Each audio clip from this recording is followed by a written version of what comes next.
So I do feel like this topic is quite simple, but made to be quite complicated. But at the end of this video, I'm going to guarantee that you will be able to expose your image perfectly, regardless of what you're shooting.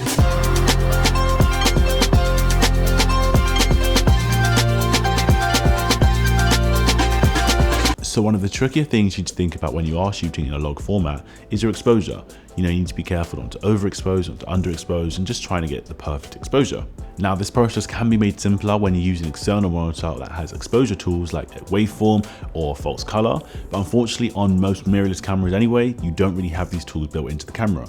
And the tiny little LCD screen isn't always the best judge of character because it's not always completely bright enough, or it's not always color accurate.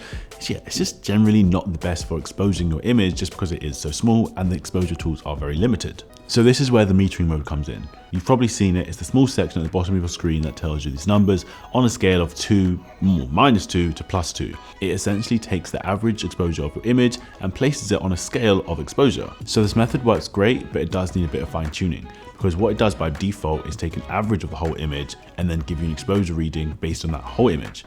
But you could have something that's blown out in the background, but your subject's underexposed. But it will still tell you +2, which means you're overexposed. So in that case, it's not really the best judgment. Looking at this, for example, putting it on myself, you can see I'm perfectly exposed. But now when I go over to the window, you can see it's flashing. So if I was to adjust the exposure just for the window where it is no longer flashing, I'm now going to be underexposed.